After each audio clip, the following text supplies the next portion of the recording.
Hi guys, and welcome to Burns Cook. And today episode, magluluto tayo ng panibago na namang recipe na kung tawagin ay steamed soy pompano with ginger and garlic. Siguradong napakadali lang ito. Sa potahing ito, gumamit ako ng pompano na isda. But you have the option na gumamit ng ibang klaseng isda na malaman, katulad ng lapu-lapu, maya-maya, at iba pang mga isda na available sa inyong market na malaman.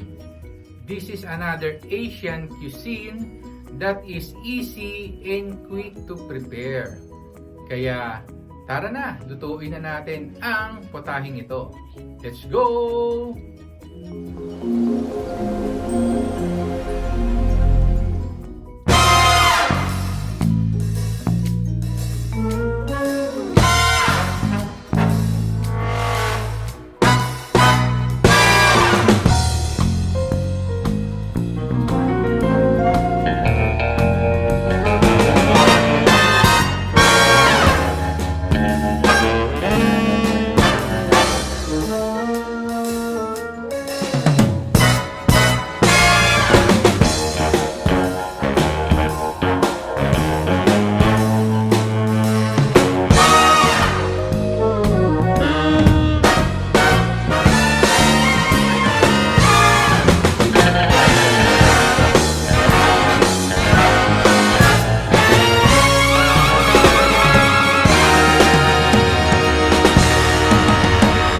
Para sa ating mga ingredients ng ating napakasimpleng pompano, soy, garlic, steam, ay ang ating pompano na isda. Meron tayong 1/4 cup soy sauce, 5 cloves of garlic, minced, 2 tablespoons of brown sugar or muscovado. Meron tayong 1/4 cup of Chinese wine or Shaoxing. Meron din tayong 1 stalk of leek. And then meron tayong 2 thumbs of ginger sliced into thin and thinly pieces. And then meron tayong 1/4 cup of sesame oil. Okay, let's start. And then sa ating mixing bowl, i-mix lang natin ang ating mga ingredients. So, halo natin ang ating soy. Halo natin ang sesame oil. Lagay natin ang Shaoxing or ang Chinese wine.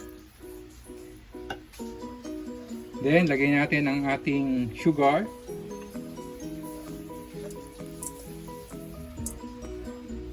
Then mix lang natin.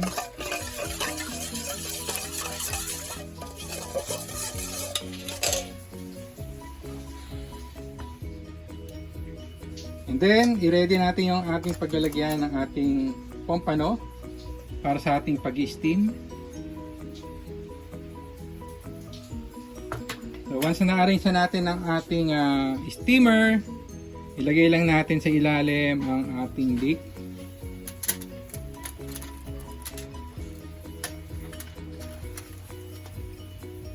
Then, lagyan natin ng ginger.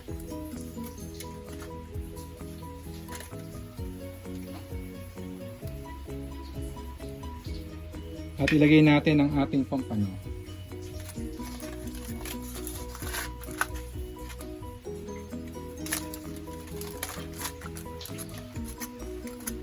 At pagkalagay natin ng ating pompano, pwede natin ilagay ang ating mix ng ating mga ingredients.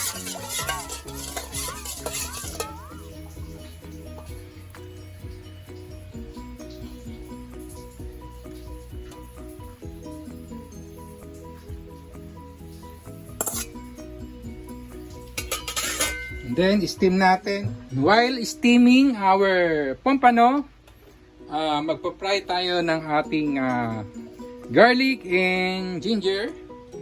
Ilagay natin ang ating natitirang sesame oil. Then, lagay natin ang ating ginger.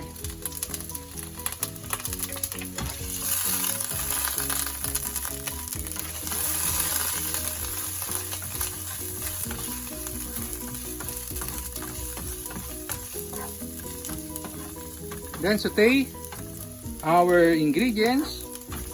Lagay natin ang ating garlic.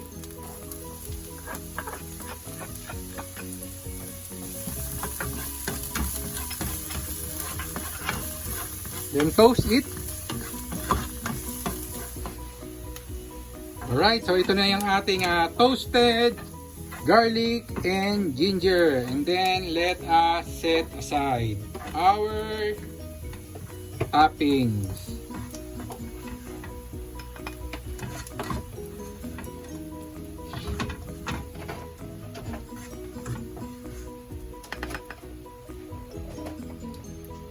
So monitor lang po natin ang ating fish habang ini-steam natin.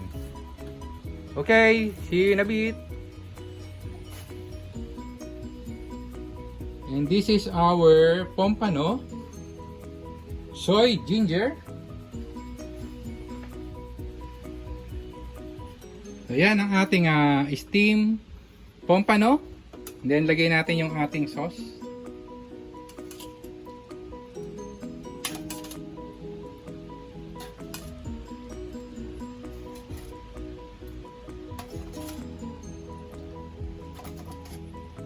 Yan.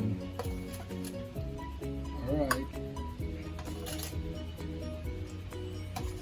Amoy pa lang, ulam na.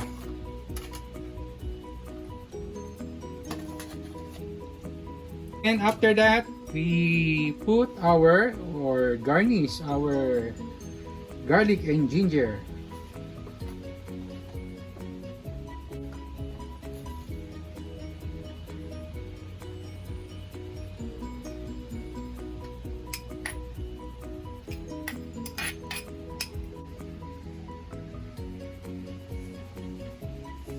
At ito na po ang ating Pompano, ang ating steam Pompano in soy, ginger, and garlic.